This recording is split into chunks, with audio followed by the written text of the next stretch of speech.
Hello and welcome to a look at Pushover for the Amiga, a game that was made by Red Rat Software and released by Ocean. As the introduction animation showed, Colin has dropped his quavers into an anthill, and his good friend G.I. Ant offers to recover them for him. So in he goes into this incredibly large anthill, because it consists of 100 puzzle levels that has to be completed in order to recover 10 packs of quavers and make Colin happy in the process. You are in control of GI Ant, as you can likely gather, and your objective is to unlock the exit of the different levels in order to progress to the next level. In order to unlock the exit, you have to topple domino blocks. But there's one specific block, one with 3 stripes on, that has to be toppled last in order to complete the puzzle. It will unlock the exit if it is toppled last, but if it is not toppled last, then you are stuck on the level and have to retry it. Each level has a timer in the bottom left corner, as you can likely see, and if you complete the puzzle within the timer, you will earn a token. If you fail to complete the puzzle within the timer, you will be allowed to progress, but you will not earn a token.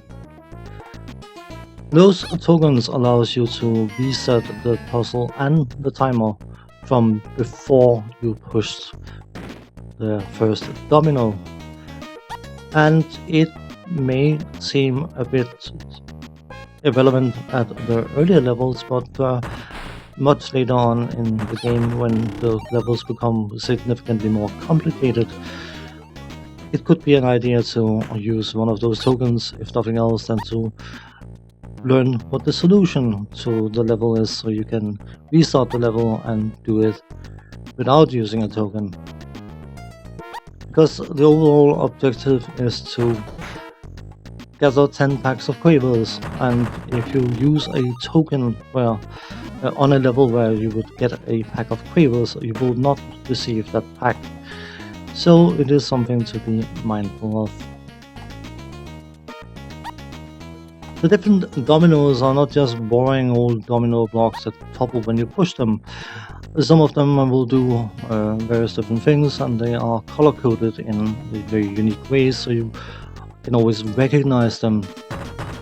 You have dominoes that will form bridges, you have dominoes that can blow holes into the platforms, and you have dominoes that will split into 2 when a domino is pushed down on top of it.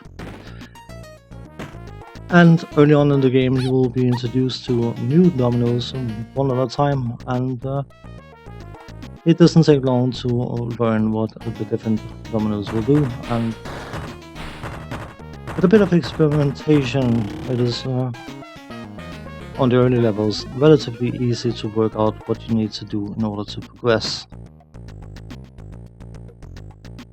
When you complete a level, you will be shown a screen with a passcode that you can write down, and that will take you back to the level you reached if you decide to come back and play the game at a later date. Let's do the technical side of things. From a graphical point of view, I think this game is absolutely excellent. Bear in mind, of course, what type of game it is. It may not be the most advanced looking or spiffy looking game, but I mean, what you want from domino blocks.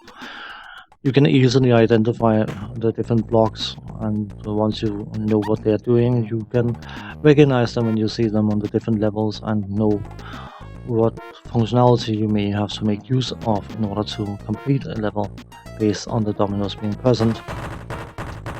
The main character, which is supposed to be an ant, looks perhaps not particularly ant-like, but you know what? I'm more than happy to let that slide.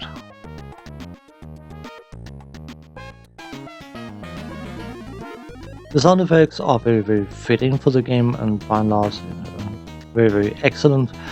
I do have to admit that my favorite sound effect is when you run your ant off the side of a platform in order to reset a level. You can also reset it in more gentle ways, but there's no fun in that when you can hear that ee sound when he jumps off.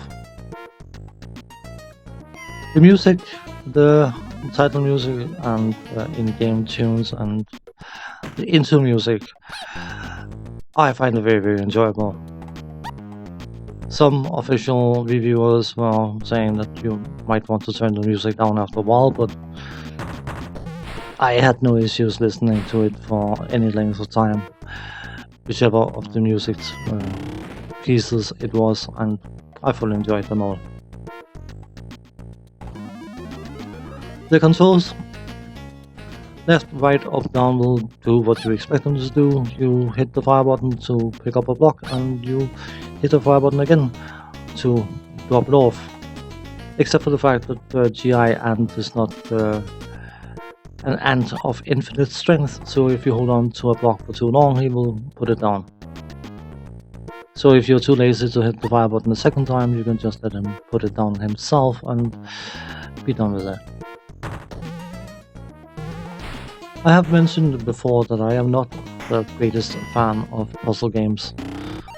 I can play them, but rarely would I seek one out in order to play it.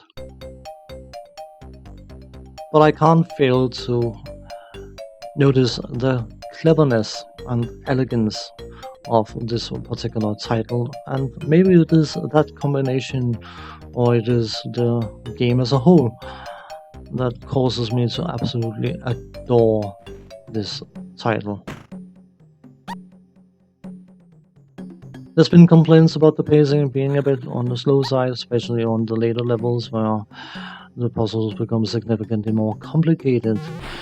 But my opinion, for what it's worth, is that if you enjoy puzzle games and like puzzling out the different challenges that such games offer, it's incredibly hard to go wrong with Pushover, one of my all-time favorite puzzlers.